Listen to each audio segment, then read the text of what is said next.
Hello everyone, welcome again on this channel. आज के video में हम बात करेंगे प्रेजेंट कंटिन्यूअस टेंस की। आपको पता हो, इससे पहले टेंस के मैंने वीडियो बना दिए हैं 3। उसमें टॉपिक कवर किए गए हैं प्रेजेंट टेंस, पास्ट टेंस और फ्यूचर टेंस। तीनों का ही इंडेफिनाइट पार्ट को कवर किया गया है। आप वो वीडियो देखिए ताकि ये वीडियो आपको अच्छी तरह समझ में आए।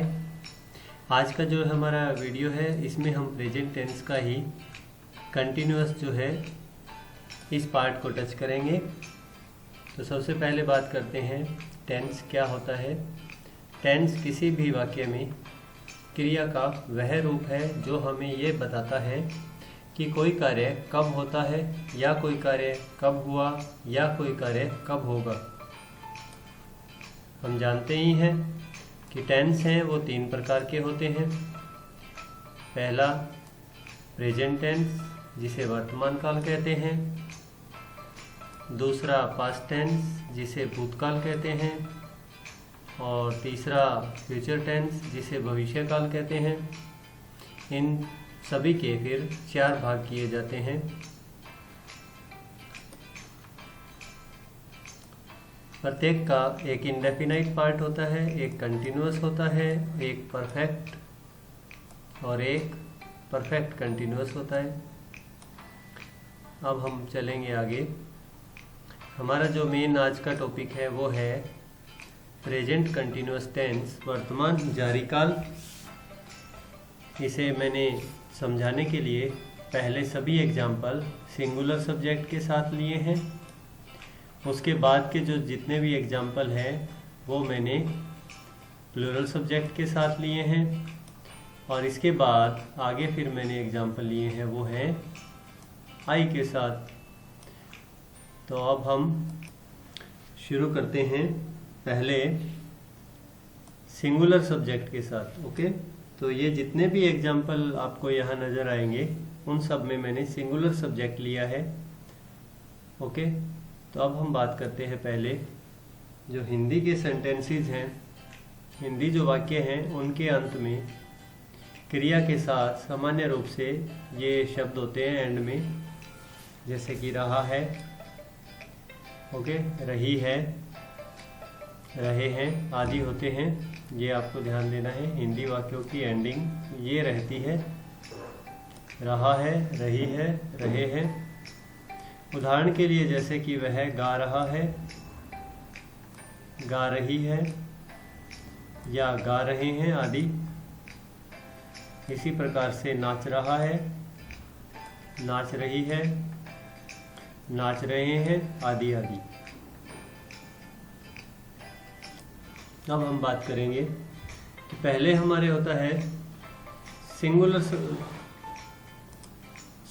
पहले हमको समझना है कि सिंगुलर सब्जेक्ट क्या है।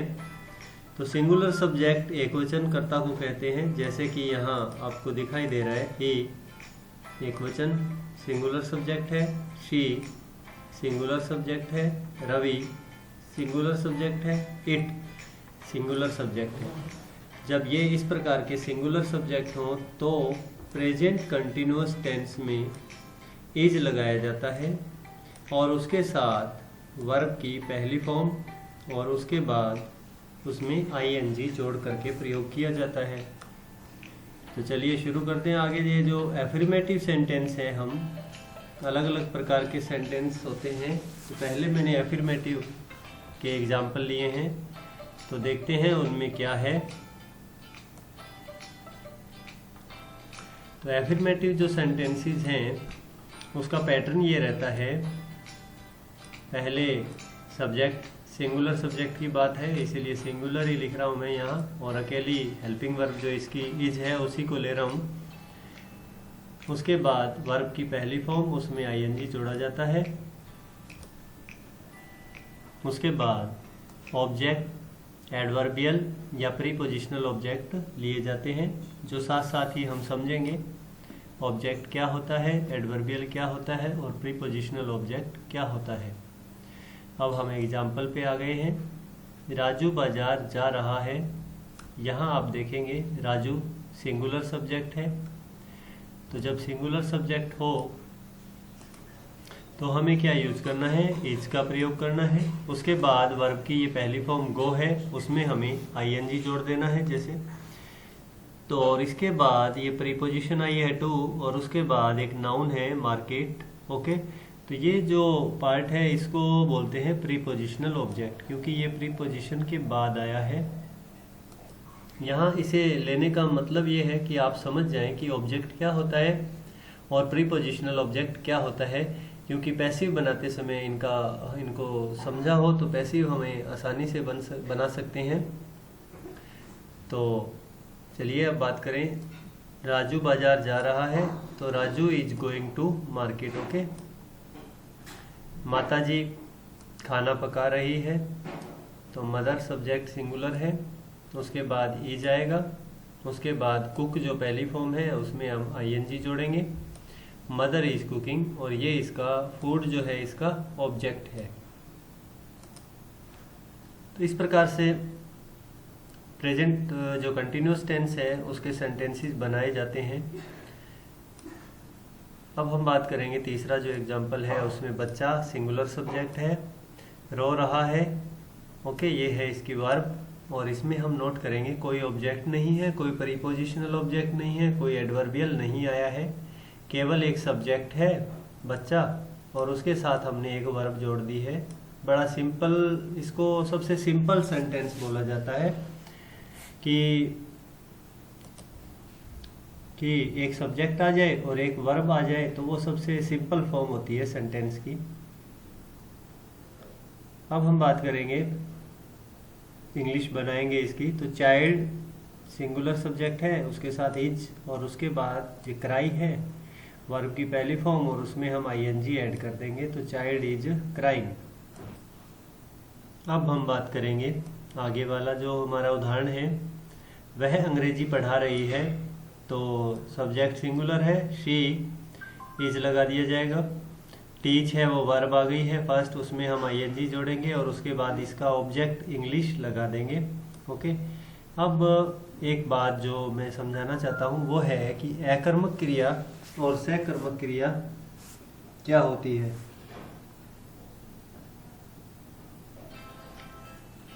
तो हमें ध्यान क्या देना है कि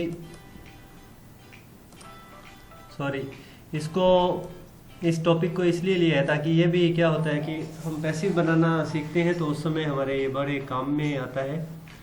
इंट्रांजिटिव वर्ब वो होती है जिसमें ऑब्जेक्ट नहीं होता या ऑब्जेक्ट की आवश्यकता नहीं होती। ट्रांजिटिव वर्ब वो होती है जिसमें एक या दो ऑब्जेक्ट आ सकते हैं।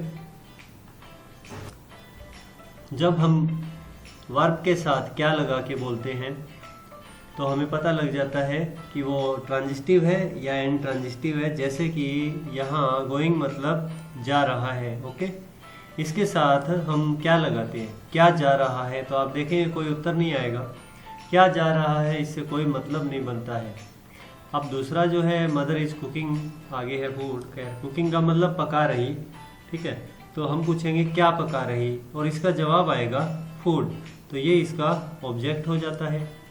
इसी प्रकार से तीसरा जो है क्राइंग मतलब रो रहा, तो हम अगर इसे ऐसा पूछे क्या रो रहा है तो इसका कोई जवाब नहीं हो सकता, तो ये अकर्मक क्रिया है मतलब इंट्रांजिटिव वर्ब है। इसके बाद अगला है उसमें हमने लिया है टीचिंग मतलब पढ़ा रही, तो पढ़ा रही में हम पूछ सकते हैं क्या पढ़ा रही है, तो इसका जवाब है इंग्लिश, ठीक है। तो इसका मतलब ये सकर्मक क्रिया है मतलब ट्रांजिटिव वर्ब है।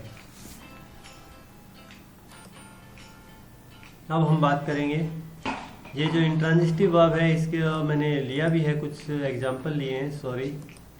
अब ये जितने भी इंट्रांजिटिव वर्ब है आप देखिए, लाफ हंसना, या इसमें आप क्या लगाकर पूछिए क्या हंस रहा है या क्या हंसता है, तो कोई जवाब नहीं आएगा। वीप रोना, तो क्या रोता है इसका कोई जवाब नहीं हो सकता। ये यान जम्हाई लेना, उबासी लेना, तो क्या उबासी लेता है इसका कोई जवाब नहीं हो सकता। स्लीप सोना, तो क्या सोता है इसका कोई जवाब नहीं हो सकता। क्या लगाने से हमें पता लग जाता है उस वर्ब का।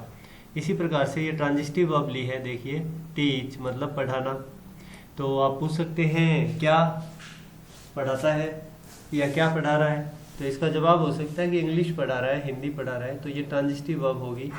प्ले मतलब खेलना, तो क्या खेलता है, क्या खेल रहा है, तो हम कह सकते हैं फुटबॉल, वॉलीबॉल। तो हमें पता लग जाता है कि ये ट्रांजिटिव वर्ब है या इंट्रांजिटिव वर्ब है। तो मैंने कुछ एक लिए वर्ड हैं जो इंट्रांजिटिव वर्ब हैं, आप इन्हें देख रहे हैं, आप इन्हें याद कर लें, और ट्रांजिटिव वर्ब है वो तो आपको याद करनी ही है। अब हम आगे आ जाते हैं नेगेटिव सेंटेंसेस पे। तो ये आपके सामने स्क्रीन पे दिखाई दे रहा है। अब हम नेगेटिव सेंटेंस करेंगे प्रेजेंट कंटिन्यूअस के और सिंगुलर सब्जेक्ट को लेते हुए। ये है नेगेटिव नकारात्मक वाक्य। इसका जो पैटर्न होता है वो है पहले सिंगुलर सब्जेक्ट आता है, उसके बाद इज लगाया जाता है, उसके बाद नॉट लगाया जाता है, उसके बाद वर्ब की पहली फॉर्म और उसमें आईएनजी लगा दिया जाता है, और इसके बाद वही ऑब्जेक्ट, एडवर्बियल, प्रीपोजिशनल ऑब्जेक्ट आदि लगा दिए जाते हैं। अब हम बात करेंगे कि कैसे बनाते हैं नेगेटिव। तो उसमें क्या होता है, एक नहीं वर्ड लगा दिया जाता है। जैसे इसमें देखिए आप, पहले था राजू बाजार जा रहा है, अब है राजू बाजार नहीं जा रहा है। और इसकी इंग्लिश बनाएंगे तो राजू, उसके बाद इज, उसके बाद नॉट, इसके बाद गोइंग और उसके बाद टू मार्केट। तो ये हो गया इसका ट्रांसलेशन। रूल वही है, केवल नॉट आएगा इसमें। तो अब अगला है मेरी माताजी खाना नहीं पका रही है, my mother is not cooking food. Okay. इसके बाद है बच्चा नहीं रो रहा है, चाइल्ड इज नॉट क्राइंग।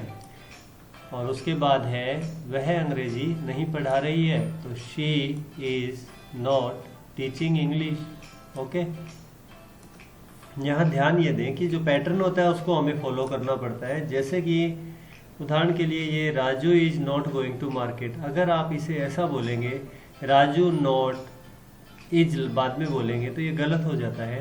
ये पैटर्न के अकॉर्डिंग हमें सेंटेंस बनाना पड़ता है। अगर इसको पहला जो एग्जांपल मैं अभी बता रहा हूँ, अगर आप ऐसे बोलेंगे Raju going is not to market तो भी गलत होगा। अगर ऐसा बोलेंगे Raju to market not going is तो भी गलत होगा। मतलब जो पैटर्न है उसके अनुसार हमें ये वर्ड रखने पड़ेंगे, तभी सेंस निकलेगा किसी भी सेंटेंस का। तो अब आगे चलते हैं। अब मैं बात करूंगा इंटेरोगेटिव सेंटेंस की। ओके। इंटेरोगेटिव सेंटेंस दो प्रकार के होते हैं। पहला ऑक्सिलरी वर्ब या हेल्पिंग वर्ब जिसे कहते हैं, उनकी हेल्प से बनते हैं। और दूसरे जो इंटेरोगेटिव आपको दिख रहे हैं, ये सेंटेंस क्यों, कहाँ, कैसे, कब, किसको, किसके आदि इनको लगा करके बनाए जाते हैं। इन्हें WH वर्ड वाले या हाउ वर्ड वाले इनको प्रश्न बोलते हैं। और ये जो पहला मैंने बताया है, इन्हें यस नो टाइप आंसर भी क्वेश्चन भी बोलते हैं। Yes no answer type question भी इन्हें बोलते हैं। क्या डिफरेंस है दोनों का हम समझेंगे। अब क्या है कि इन सभी में आप नोट करें, पहले लिखा हुआ है क्या, दूसरे में भी क्या, तीसरे में भी क्या और चौथे में भी क्या। ये सभी क्या से शुरू हो रहे हैं। और आगे जो WH वर्ड वाले हैं वो आप देखिए, जैसे कि इनमें सभी में पहले राजू लगाया है और ये क्या नहीं इसमें आया, क्यों आया है। देखिए आप, किसके लिए आया है, ये डिफरेंस है, ये अलग प्रकार के होते हैं। तो पहले हम जो हेल्पिंग वर्ब वाले हैं या ऑक्सिलरी वर्ब वाले हैं ये हम समझेंगे, उसके बाद दूसरे जो इंटेरोगेटिव है उनको समझेंगे। पहला आपके सामने उदाहरण दिख रहा है, क्या राजू बाजार जा रहा है। ओके। तो हमने क्या करना है, इसका पैटर्न फॉलो करना है। पैटर्न है कि पहले इज लगाया जाए, जो हेल्पिंग वर्ब है इसकी इज को लगाया जाए, और उसके बाद जो सिंगुलर सब्जेक्ट है उसे रखा जाए। तो इज राजू, बाकी सेम ही है, गोइंग टू मार्केट जैसा पहले बना रहे हैं वैसे ही बना रहे हैं। केवल जो सब्जेक्ट और हेल्पिंग वर्ब है इसी से सेंटेंस का पैटर्न या कहें कि जो प्रकार है वो बदल जाता है। अगर इसको ऐसे बोला जाए Raju is going to market तो ये बनेगा राजू बाजार जा रहा है। अगर इसको बोलेंगे is Raju going to market तो ये बनेगा क्या राजू बाजार जा रहा है। और इसमें एक वर्ड यहाँ पर मान लीजिए हम शुरू में लगाते हैं वाई, तो वाई लगाते ही क्या हो जाएगा, राजू, पहले राजू से बनेगा इसका ट्रांसलेशन, राजू बाजार क्यों जा रहा है, ऐसा अर्थ आएगा। देखिए आगे मैंने लिखा है, इनके आंसर हैं वो यस या नो में होते हैं। शॉर्ट में बोला जाए तो यस या नो में बोला जा सकता है, डिटेल में बोला जाए तो पूरा ही बोला जाता है, जैसे कि is Raju going to market. Okay, तो ये हुआ क्या राजू बाजार जा रहा है। ओके, इसका आंसर हो सकता है यस या फिर नो, और इनका डिटेल में आंसर ये भी हो सकता है कि यस उसके बाद Raju is going to market, और इनका नेगेटिव में आंसर होगा तो no, Raju is not going to market. खैर ये अलग टॉपिक में हम समझेंगे। आगे हम देखते हैं जो प्रश्न है, क्या माताजी, आपकी माताजी खाना पका रही है, तो ये बनेगा शुरू में इज आएगा, आपको पता लग गया होगा, इज योर मदर। ओके, ये सब्जेक्ट आ गया है, और फिर ये वर्ब की आईएनजी फॉर्म, फर्स्ट फॉर्म में आईएनजी और उसके बाद इसका object. Okay, is your mother cooking food. ठीक है, इसके बाद है क्या बच्चा रो रहा है, तो हमने सबसे पहले देखना है सब्जेक्ट कैसा है। सब्जेक्ट सिंगुलर है, इज लगाएंगे, उसके बाद जो सब्जेक्ट रखेंगे और उसके बाद वर्ब की फर्स्ट फॉर्म में आईएनजी लगा के रख देंगे। और इन सब में आपको ध्यान देना है, क्वेश्चन मार्क लगाना होता है, वो लगाएंगे आप। और ये भी ध्यान रखें कि जो फर्स्ट लेटर है उसे आप कैपिटल रखेंगे, पहला लेटर है वो कैपिटल होना चाहिए।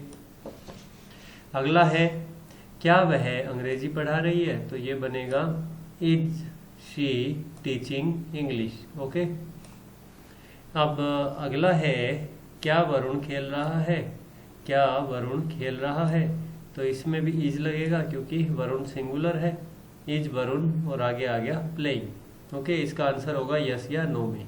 यहाँ एक डाउट रहता है, ये क्या दो प्रकार से लगता है, जैसे कि अभी लगा क्या वरुण खेल रहा है, तो इज वरुण प्लेइंग। ओके, इसका आंसर होगा यस या नो में। क्या अरुण खेल रहा है, हाँ अरुण खेल रहा है, नहीं अरुण नहीं खेल रहा है। लेकिन इसके बाद का देखिए, पहले मैंने वरुण लिखा है, ओके, उसके बाद क्या लिखा है, ठीक है, वरुण क्या खेल रहा है, तो यहाँ आप नोट करेंगे ये क्या पहले है शुरू में और यहाँ क्या है वो बीच में है। इन दोनों में से क्या अंतर पड़ेगा, देखिए इसकी इंग्लिश मैंने बनाई है व्हाट इज अरुण प्लेइंग, इतना अंतर पड़ गया, इज वरुण प्लेइंग, इसके आगे मैंने लगा दिया व्हाट। ओके, अब क्या फर्क है कि इसका आंसर आएगा वो यस या नो का नहीं होता है, इसका आंसर डिटेल में होता है। शॉर्ट में आंसर फुटबॉल हो सकता है, वॉलीबॉल हो सकता है, जो भी वो खेलता है, ओके, जो भी वो गेम खेलता है वो हो सकता है इसका आंसर। और डिटेल में देंगे तो इसका आंसर होगा व्हाट इज वरुण प्लेइंग, इसका आंसर होगा वरुण इज प्लेइंग फुटबॉल या वॉलीबॉल या क्रिकेट, जो भी वो खेल रहा है। लेकिन यहाँ आप देखेंगे इज वरुण प्लेइंग, तो इसका आंसर क्या होगा, इसका आंसर यस या नो में होगा। ये अंतर आपको समझ में आ गया होगा। ओके, अब हम आगे बात करेंगे जो इंटेरोगेटिव सेंटेंसेस हैं वो, जैसे कि क्यों, कहाँ, कैसे, कब, किसको आदि से। अब हम तो यहाँ हम देखेंगे, जैसे कि ये आपके सामने दिख रहा है इंटेरोगेटिव सेंटेंस, क्यों, कहाँ, कैसे, कब, किसको, किसके लिए आदि से ये प्रश्नवाचक वाक्य बनते हैं हिंदी में। इंग्लिश में इन्हें बोलते हैं WH या हाउ वर्ड्स वाले सेंटेंसेस क्वेश्चन। इनका जो पैटर्न होता है वो ये रहेगा, आपके WH वर्ड पहले आएगा, या जो HOW वर्ड है हाउ वो पहले आएगा, उसके बाद यहाँ पे आर लगा दिया, इज आएगा, ये मिस्टेक से है, यहाँ पे हमें क्या करना होगा इज, और उसके बाद सिंगुलर सब्जेक्ट, उसके बाद वर्ब की फर्स्ट फॉर्म में आईएनजी, और उसके बाद ऑब्जेक्ट, एडवर्बियल और प्रीपोजिशनल ऑब्जेक्ट आदि आएंगे। तो हमें क्या, देखिए उदाहरण देखिए, राजू बाजार क्यों जा रहा है। ओके, इसमें क्या है, क्यों लगाया गया है, देखिए ये बीच में। तो हमें स्टार्टिंग कहाँ से करनी होती है, इस प्रकार के हमारे जो क्वेश्चन वर्ड है उससे करनी होती है। जैसे कि ये क्यों है, सबसे पहले हम रखेंगे वाई, ओके। उसके बाद जो सब्जेक्ट है उसको देखेंगे कि वो सिंगुलर है या प्लूरल। यहाँ हमने सिंगुलर लिए तो खैर सिंगुलर सब्जेक्ट है राजू। तो हमें क्या करना होता है, वाई के तुरंत बाद ही हेल्पिंग वर्ब लगा देनी होती है, ठीक है। तो वाई इज, उसके बाद सब्जेक्ट आएगा, उसके बाद जो गोइंग फर्स्ट फॉर्म में आईएनजी और फिर टू मार्केट। तो why is Raju going to market. कई बार इसे भूल से ऐसे बोला जाता है वाई राजू इज, इसको क्या करते हैं थोड़ा पैटर्न चेंज करके बोल दिया जाता है वाई राजू इज, जो कि गलत है, ऐसा नहीं होता है। पहले आपको वाई रखना है, WH वर्ड रखना है, उसके बाद इज रखना है, उसके बाद आपको जो सब्जेक्ट है वो रखना है। तो ये जो सेंटेंस है इसका आंसर है मे स्टार्ट विद बिकॉज। इसका आंसर बिकॉज से शुरू हो सकता है क्योंकि इसका जो क्वेश्चन है वो वाई से है, मतलब क्यों से है। तो क्यों का जवाब है वो बिकॉज से शुरू किया जा सकता है, क्योंकि से शुरू किया जा सकता है। अब हम बात करेंगे, अगला हमारा उदाहरण है माताजी खाना किसके लिए पका रही है। ओके, तो किसके लिए को बोलेंगे, देखिए किसके लिए, ठीक है। तो ये लिए जो वर्ड है ये प्रीपोजिशन है, तो हमारा जो वाक्य स्टार्ट होगा, सेंटेंस स्टार्ट होगा वो फॉर से होगा। ओके, क्योंकि इसमें किसके लिए है, ठीक है। तो फॉर होम इससे बनेगा किसके लिए, ठीक है। किसके लिए, फिर आएगा इज, फिर आएगा मदर। तो ये थोड़ा पैटर्न यहाँ पे आपको समझना पड़ेगा। जो प्रीपोजिशन के साथ जो WH वर्ड होता है ना, उसमें क्या होता है, मतलब आपको कंफ्यूज नहीं होना है। अगर इस प्रकार से आए किसके लिए लिखा आ जाए तो जैसे कि पहले आपको वो प्रीपोजिशन लगा देनी है। ऐसे और भी बनते हैं जैसे कि कौन सी क्लास में, तो आपका ये जो प्रश्न बनेगा वो बनेगा इन विच क्लास। ओके, तो ज़्यादा इसमें कोई कंफ्यूज नहीं होना है, आपको इसी प्रकार रखना है फॉर होम। उसके बाद आपको पता है हेल्पिंग वर्ब आ जाएगी, उसके बाद आपके जो भी इसका सब्जेक्ट है माताजी है जैसे, तो मदर आएगा। उसके बाद ये कुकिंग है, वर्ब की फर्स्ट फॉर्म में ING और उसके बाद ऑब्जेक्ट लगा दिया गया है। और इसका आंसर है जो शॉर्ट आंसर में भी मतलब हो सकता है फॉर मी। क्वेश्चन क्या है, माताजी खाना किसके लिए पका रही है, इसका जवाब ये हो सकता है मेरे लिए। तो फॉर मी हम इसका जवाब शॉर्ट में दे सकते हैं, और डिटेल में देना चाहें तो पूरा हम इस प्रकार से बना सकते हैं, mother is cooking food for me. तो इस प्रकार से आप समझ गए होंगे कि इंटेरोगेटिव सेंटेंस दो प्रकार से बनते हैं, एक तो यस नो के आंसर वाले और एक डिटेल के आंसर वाले। अब हम आगे थोड़े एग्जाम्पल और समझते हैं इसी WH वर्ड के। तो देखिए आगे है किसका बच्चा रो रहा है।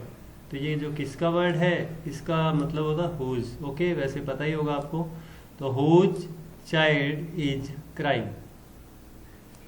यहाँ आपको ध्यान देना है, थोड़ा सा अंतर पड़ेगा कि जैसे कि हुज के बाद ही इज नहीं लगा देना है, पहले आपको इसका जो ऑब्जेक्ट है इसको ऑब्जेक्ट बोलेंगे, ये चाइल्ड यहाँ सब्जेक्ट नहीं है, ठीक है। तो ये हुज चाइल्ड इज क्राइंग, तो इज है वो चाइल्ड लिखने के बाद आएगा, ये आपको ध्यान रखना है। और इसका शॉर्ट में आंसर हो सकता है वुमन्स चाइल्ड, महिला का बच्चा, ठीक है। डिटेल आंसर ये हो सकता है कि the woman's child is crying. Okay, इसके बाद आगे देखेंगे वह अंग्रेजी किसको पढ़ा रही है। तो ये है home is she teaching English. इसमें क्वेश्चन मार्क गलती से लगना रह गया है, फुल स्टॉप लगा दिया गया है मिस्टेक से। तो home is she teaching English, ठीक है। तो इसका शॉर्ट आंसर होता है मी। तो यहाँ है वह किसको इंग्लिश पढ़ा रही है, तो इसका शॉर्ट में आंसर मी मुझको हो सकता है। बाकी क्वेश्चन बनाना तो आप समझ ही गए होंगे। सबसे पहले अभी WH वर्ड आएगा, फिर हेल्पिंग वर्ब आएगी, फिर सब्जेक्ट आएगा, फिर आपके ये क्या वर्ब की फर्स्ट फॉर्म उसमें ING और फिर इसका ऑब्जेक्ट, ठीक है। इसके बाद रवीना कितना पानी बर्बाद कर रही है, ठीक है। तो इसमें जो कितना वर्ड है इसकी इंग्लिश होती है how much. Okay, how much. तो ये इसके बाद पानी जो है वो इसके साथ ही रहेगा, how much water, okay, is Raveena spoiling.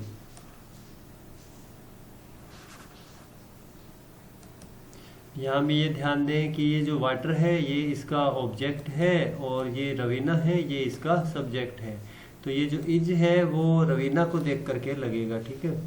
तो रवीना कितना पानी बर्बाद कर रही है, तो हाउ मच पहले आएगा, उसके बाद में वाटर आपको लिखना पड़ेगा। ये जुड़े हुए वर्ड होते हैं, इनको साथ ही रखते हैं। उसके बाद ये रवीना सिंगुलर है तो इज आएगा और फिर रवीना आएगा, फिर स्पॉइलिंग मतलब बर्बाद करना। और इसका आंसर है वो एक अनुमानित आंसर है वो टू मच हो सकता है, 5 लीटर भी हो सकता है। तो उत्तर हो सकता है, इसका आंसर हो सकता है Raveena is spoiling too much water. ये तो डिटेल में आंसर है, शॉर्ट में आपके सामने लिखा हुआ ही है। तो इस प्रकार से ये प्रश्न भी बना लिए जाते हैं। इसके बाद इंटेरोगेटिव नेगेटिव सेंटेंस, नकारात्मक या प्रश्नवाचक वाक्य।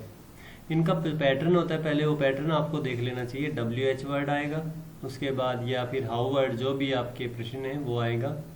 उसके बाद फिर इसमें एक मिस्टेक है, क्योंकि ये सिंगुलर सब्जेक्ट लिया है तो इसमें ई जाना चाहिए, बाय मिस्टेक ये रह गया।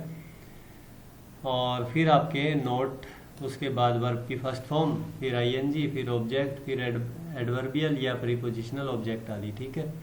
तो अब हम बात करेंगे पहला, राजू स्कूल क्यों नहीं जा रहा है। सिंगुलर सब्जेक्ट है तो वाई पहले, ठीक है, फिर इज, फिर राजू, फिर नॉट, फिर गोइंग टू स्कूल, ठीक है। ये WH वर्ड से स्टार्ट हुआ है। कौन गांव नहीं जा रहा है, देखिए कौन, कौन को बोलते हैं हु इंग्लिश में, तो हु। उसके बाद आया इज, हेल्पिंग वर्ब आ गई, फिर आया नॉट, फिर आया गोइंग, फिर आया टू विलेज, ओके। ये WH वर्ड ही है इसमें।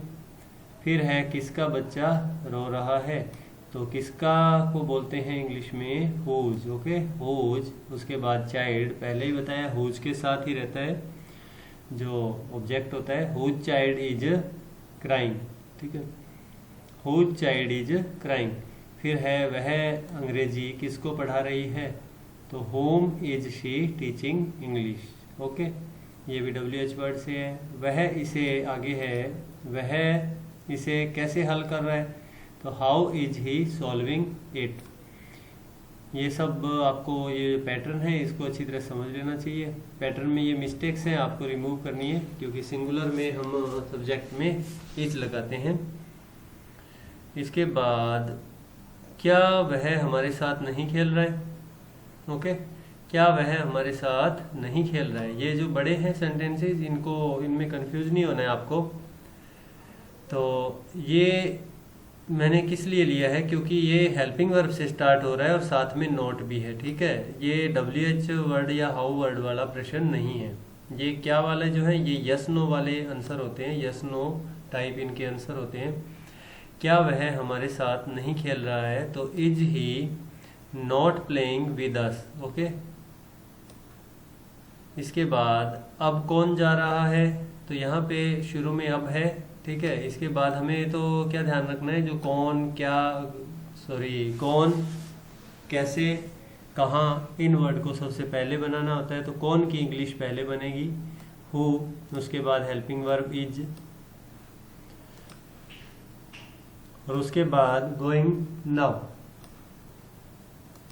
इसके बाद who is going now, okay. ये WH वर्ड के साथ है।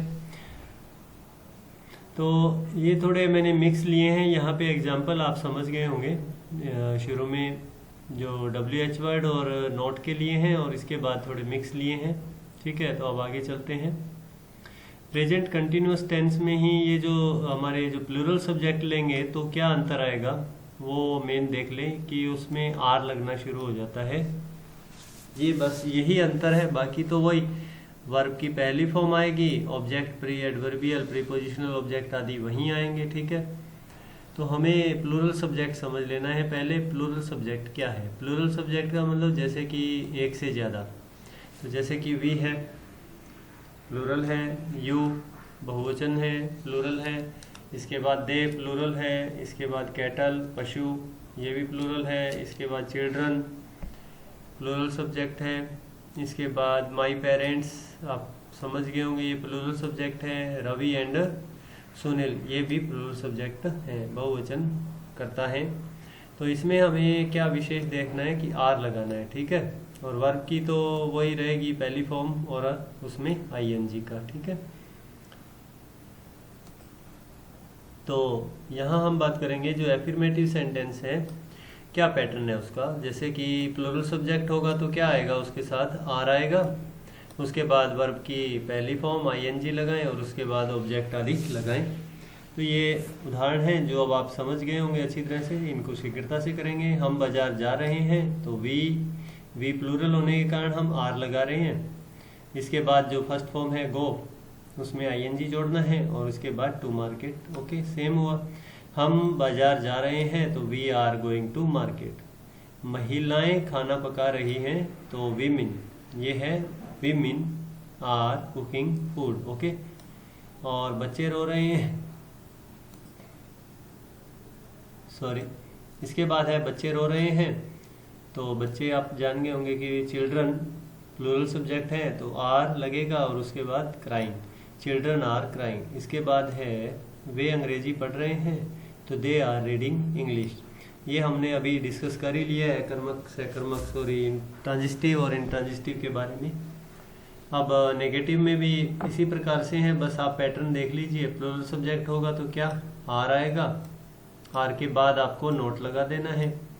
नोट का ध्यान रखना है आर के बाद और वर्ब से पहले रहेगा। तो बाकी तो सेम है। हम बाजार नहीं जा रहे हैं तो we are not going to market. महिलाएं खाना नहीं पका रही है तो women are not cooking food. और बच्चे नहीं रो रहे हैं तो चिल्ड्रन प्लूरल है ना, तो चिल्ड्रन आर नॉट क्राइंग। और वे अंग्रेजी नहीं पढ़ रहे हैं, they are not reading English. Okay, video काफ़ी बड़ा हो रहा है इसलिए थोड़ा शीघ्रता से करना चाहूँगा। इसके बाद इंटेरोगेटिव सेंटेंस वही ऑक्सिलरी वर्ब या हेल्पिंग वर्ब के साथ। तो इसमें क्या करना है आपको, ये सभी प्लूरल के एग्जाम्पल हैं तो सबसे पहले आपको आर लगा देना होता है। उसके बाद जो आपका प्लूरल सब्जेक्ट है वो आ जाता है और उसके बाद ये वर्ब की पहली फॉर्म, उसमें आईएनजी जोड़ के, ठीक है। तो डायरेक्ट अब पढ़ता हूँ क्योंकि आप समझ गए हैं। क्या हम बाजार जा रहे हैं तो are we going to market. क्या महिलाएं खाना पका रही हैं तो आर वीमेन कुकिंग फूड। इनमें आपको बस यही ध्यान देना है कि लास्ट में आपको क्वेश्चन मार्क लगा देना है और ईजेएमआर जो आर लग रहा है उसका एक कैपिटल होना चाहिए। फर्स्ट लेटर है जो सेंटेंस का वो कैपिटल होना चाहिए। इसके बाद है क्या बच्चे रो रहे हैं तो आर चिल्ड्रन क्राइंग। और इसके बाद है क्या वे अंग्रेजी पढ़ रहे हैं तो आर दे रीडिंग इंग्लिश।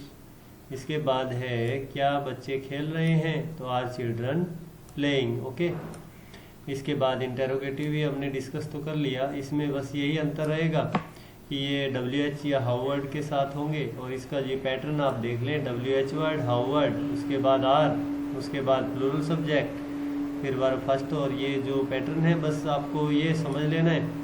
तो हम बाजार, यहाँ पे ये क्यों है, ये बीच में आया तो सबसे पहले क्यों की बनेगी वाई। उसके बाद ये जो सब्जेक्ट है इसका हम, ये प्लूरल है, इसकी बनेगी, सॉरी प्लूरल आपको सब्जेक्ट देख लेना है। तो उसके अनुसार आपको हेल्पिंग वर्ब आर लगा देनी है, ठीक है। तो हम बाजार क्यों जा रहे हैं, why are we going to market. महिलाएं किसके लिए खाना पका रही है तो फॉर होम, ये पहले भी डिस्कस कर लिया, for whom are women cooking food. आपको ध्यान ये रखना है कि क्वेश्चन बनाते समय हमेशा जो हेल्पिंग वर्ब है वो सब्जेक्ट से पहले रहेगी, WH वर्ड के बाद रहेगी। किसके बच्चे रो रहे हैं तो हु चिल्ड्रन आर क्राइंग। बस इसमें ध्यान रखना है कि आपको, sorry, who children are crying. और इसके बाद है वे किसको पढ़ा रहे हैं तो whom are they teaching English. इसमें क्वेश्चन मार्क लगाना रह गया है तो वो आप लगा लेना, समझ गए होंगे आप। पार्टी में कितने लोग आ रहे हैं तो अलग एग्जाम्पल लिया है, पार्टी में कितने लोग आ रहे हैं तो हाउ मैनी पीपल, पहले पीपल आएगा, आप तुरंत हाउ मैनी के बाद नहीं लगाएंगे, हाउ मैनी आर पीपल, ऐसा गलत होगा। हाउ मैनी के तुरंत बाद आपको पीपल लगाना है और उसके बाद आर कमिंग टू पार्टी। बच्चे क्या खरीद रहे हैं, तो सबसे पहले व्हाट, उसके बाद आर, उसके बाद चिल्ड्रन और बाई। तो इस प्रकार से बना लिया जाता है। अब हम बात करेंगे आई सब्जेक्ट के साथ। तो आई आपको पता है एक स्पेशल सब्जेक्ट है। तो प्रेजेंट जो कंटिन्यूअस टेंस में आई के साथ एम का प्रयोग किया जाता है और वर्ब की आईएनजी फॉर्म ही लगेगी। एफर्मेटिव सेंटेंस, ये पैटर्न आ गया, ये आप देख ही रहे हैं, जो पहले की तरह ही है, बस इसमें आई आएगा सब्जेक्ट के रूप में और उसके कारण हेल्पिंग वर्ब एम यूज़ की जाएगी। तो आगे चलते हैं। तो जैसे कि मैं बाजार जा रहा हूँ, तो एफर्मेटिव है I am going to market. मैं फुटबॉल खेल रहा हूँ, तो आई एम प्लेइंग फुटबॉल। अगर इनके नेगेटिव बनाएंगे तो हमें क्या करना है, जो हेल्पिंग वर्ब के तुरंत बाद नोट आ जाएगा और उसके बाद वर्ब फर्स्ट फॉर्म आ जाएगी। तो ये है मैं पानी नहीं पी रहा हूँ, तो इसकी इंग्लिश होगी आई am not okay drinking water. मैं आज स्कूल नहीं आ रहा हूँ, इसकी इंग्लिश बनाएंगे तो I am not coming to school today. Okay, अब हम बात करेंगे इंटेरोगेटिव सेंटेंस, जो एक हेल्पिंग वर्ब वाले इंटेरोगेटिव। तो आई के साथ थोड़ा मुश्किल होता है इन्हें बनाना, फिर भी देखिए एम को पहले कर देना है, उसके बाद आपके आई सब्जेक्ट आएगा, क्योंकि इंटेरोगेटिव का यही पैटर्न होता है, पहले हेल्पिंग वर्ब फिर सब्जेक्ट, और बाकी तो सेम ही है, वर्ब फर्स्ट फॉर्म आदि आदि। तो ये देखिए, क्या मैं सीख रहा हूँ, तो पहले एम आएगा, उसके बाद आई और उसके बाद शाउटिंग, एम आई शाउटिंग। इसी प्रकार से क्या मैं सपना देख रहा हूँ, तो पहले आएगा एम, उसके बाद आई ड्रीमिंग। ओके, एम आई ड्रीमिंग। इसके बाद जो इंटेरोगेटिव है हमारे, ये क्यों, कहाँ, कैसे, कब, किसको आदि वाले, तो इनका पैटर्न पहले भी हमने डिस्कस तो कर ही लिया। हाउ वर्ड या WH वर्ड के बाद एम आएगा और उसके बाद आई। बस यही ध्यान रखना है कि क्वेश्चन कभी भी बनेगा इंग्लिश में तो पहले हेल्पिंग वर्ब रहेगी और उसके बाद जो भी सब्जेक्ट है वो रहेगा, बस इतना अंतर होता है। अब प्रश्न बनाया है मैं क्यों रो रहा हूँ, क्वेश्चन मार्क इसमें लगेगा, मिस्टेक से ये फुल स्टॉप लगा हुआ है, क्वेश्चन मार्क लगा लीजिएगा। मैं क्यों रो रहा हूँ, तो वाई पहले आ गया। ओके, तो ये क्यों, क्या, कहाँ, कैसे वाले होते हैं ना, पहले उसकी बनाए इंग्लिश, वाई, उसके बाद एम, उसके बाद आई और फिर weeping, Y am I weeping. इसके बाद है मैं किसके लिए संघर्ष कर रहा हूँ, तो आपको पहले ही बताया ये किसके लिए है, इसमें किसके अकेले नहीं बनेगी, पहले लिए की बनेगी, जो कि है for whom am I struggling. Okay, for whom am I struggling. बस ये पैटर्न ही ध्यान रखना है। अगर आप इसे ऐसे बोलेंगे for am whom I struggling, गलत होगा। अगर आप इसे एक भी वर्ड आगे पीछे करेंगे तो ये बिल्कुल गलत होगा, ये आपको ध्यान रखना है। इसके बाद इंटेरोगेटिव जो नेगेटिव सेंटेंस है, नकारात्मक और साथ में साथ प्रश्नवाचक भी होते हैं। मैं क्यों नहीं सीख रहा हूँ, तो पहले क्यों आपको पता ही है, वाई की बनेगी वाई, उसके बाद हेल्पिंग वर्ब एम, फिर आई जो सब्जेक्ट है, फिर नॉट, फिर learning, why am I not learning. इसके बाद मैं किसे नहीं सिखा रहा हूँ, तो whom am I not teaching. Teaching में ये मिस्टेक से डबल ही लग गया है, सिंगल ही करना पड़ेगा, क्योंकि काफ़ी मेहनत करनी पड़ती है इन वीडियो बनाने के लिए और इसमें ये सब तैयार करने में, तो थोड़ी बहुत मिस्टेक रह ही जाती है। तो उम्मीद है उन्हें आप क्षमा करेंगे उसके लिए। अब बात कर रहा हूँ कि एक छोटे जो सेंटेंस है उससे हम बड़ा सेंटेंस कैसे बना लेते हैं। तो यहाँ उदाहरण लिए हैं कुछ, जैसे कि वह खेल रहा है, बड़ा सिंपल सा ही सेंटेंस है ये, क्योंकि इसमें एक सब्जेक्ट है वह, और केवल वर्ब भर दी गई है, खेल रहा है। अब हम बात करेंगे इंग्लिश बनाते समय he is playing. Okay, next है, उसमें हमने एक ऑब्जेक्ट ले लिया है क्रिकेट, तो वो क्रिकेट लास्ट में आता जाएगा, आगे से आगे वर्ड जुड़ते जाएंगे, ही इज प्लेइंग क्रिकेट। इसके बाद तीसरा है वह मेरे साथ। तो ये जो प्रीपोजिशनल ऑब्जेक्ट मैंने भरा है वह मेरे साथ, तो ये भी आगे आ जाएगा, जैसे कि he is playing cricket with me. उसके बाद जो फोर्थ है वह इस समय मेरे साथ क्रिकेट खेल रहा है। ओके, तो ये जो है एडवर्बियल आ गया है, मतलब टाइम आ गया है इसमें, तो ये आगे जुड़ जाएगा, he is playing cricket with me. ये देखिए, ये और ऊपर का जो सेंटेंस है वो सेम है यहाँ तक। इसके बाद he is cricket playing cricket with me, sorry ये मिस्टेक से हो गया है, इन द स्टेडियम नहीं, एट दिस टाइम। और आगे है वह इस समय मेरे साथ स्टेडियम में क्रिकेट खेल रहा है, तो he is playing cricket with me in the stadium at this time. तो इस प्रकार हम थोड़ा बढ़ा के भी सेंटेंस बना सकते हैं। वो वर्ड है जो प्रीपोजिशन है, प्रीपोजिशनल ऑब्जेक्ट है, एडवर्बियल है आदि, वो आगे जुड़ते जाते हैं। कुछ और उदाहरण है, क्या वे तुम्हें अपने साथ नहीं ले जा रहे हैं। तो सबसे पहले आप समझ गए होंगे क्या आया है ना, तो आपको इज एम आर सब्जेक्ट देखना है, बहुवचन है प्लूरल है। सबसे पहले आर आ गया, फिर जो सब्जेक्ट है दे, फिर नॉट नेगेटिव भी है ना, और वर्ब आ गई आईएनजी में, ऑब्जेक्ट आ गया, फिर प्रीपोजिशनल ऑब्जेक्ट आ गया।